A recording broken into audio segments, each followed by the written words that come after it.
Okay, kulungile ke baba, ngiyakusiza njengamanje. Ngizodinga ukuthi mawukhuluma nami uphakamise ivoice imkhulu ukuze ngikwazi ukuzwa ngoba ngizobe ngikhuluma fast. Okay, good. Yes. Uthi uMongcwele maba mangabe ngikukhulekela ekhaya kini amasiko niyawenza?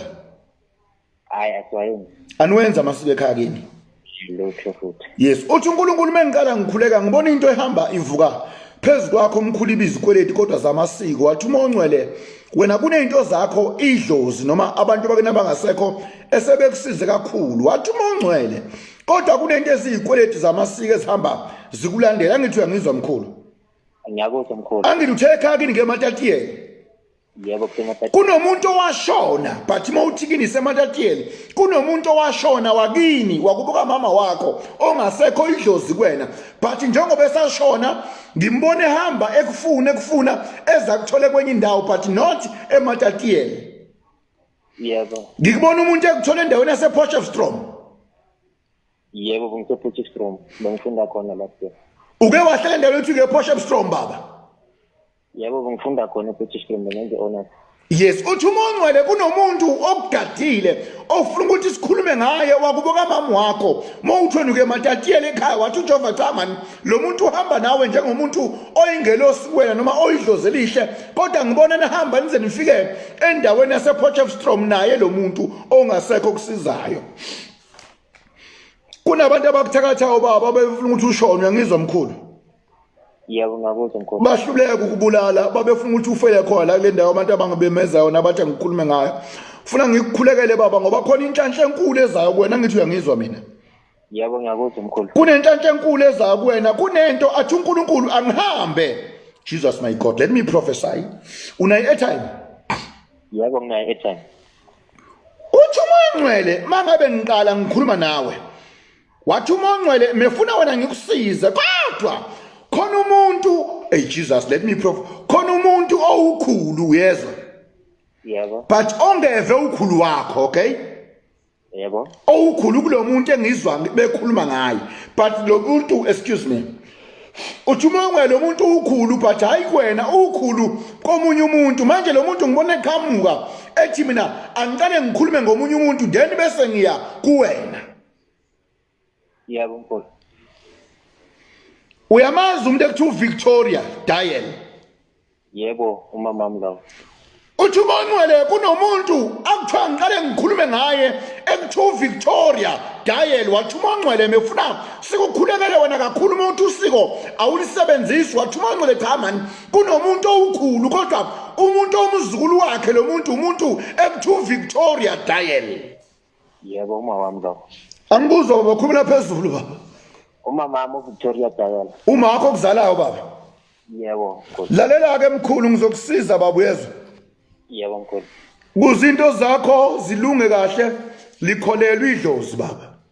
Yebo mkhulu. Lo muntu ekuthiwa Victoria uma wakho ukuphi?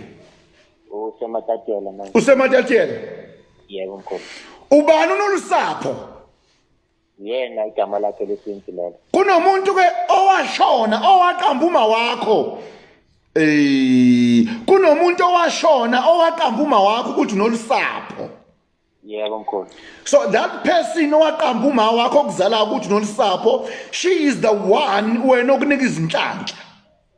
Yebo mkhulu. Then manje uNkulunkulu ngikhombisa ukuthi wena ufuna ngikuthathe ngiyendawo endaweni enamanzi kube ngathi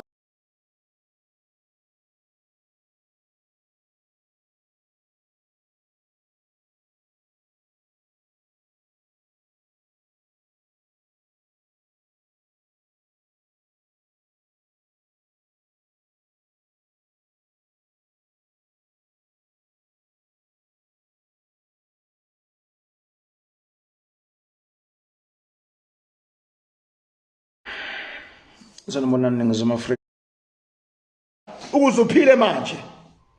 Yeah mkhulu. Yebo mkhulu. Ubani unolusapho? Yena igama lakhe lesintu lelo. Kunomuntu ke owashona owaqamba uma wakho.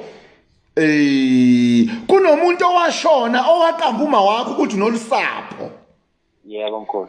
So that person owaqamba uma wakho kuzala ukuthi unolusapho, she is the one wena okunika izinhlanhla.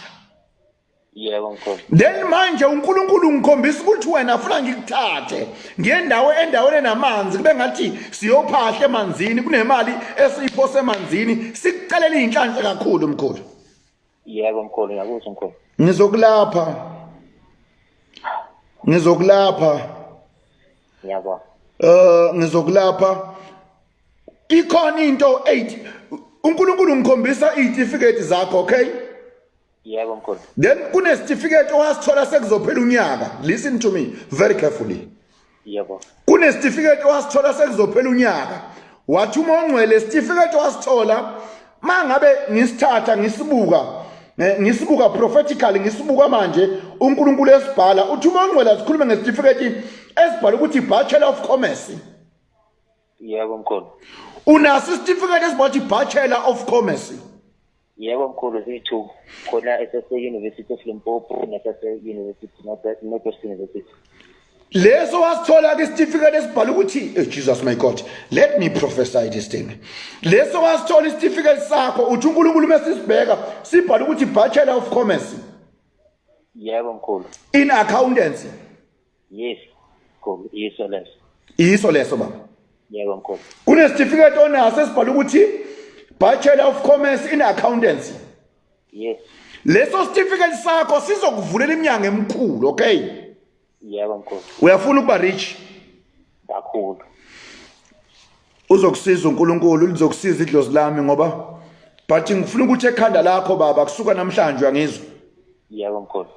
Cause ukhulu wakho uhamba nawe kusuka namhlanje ikhipha indaba yokugxeka idlozi, okay? Yebo ngiyangiphinda. Ngicela ungaphinde ugxeka idlozi empilweni yakho. Yebo mkhulu, ngiyangiphinda.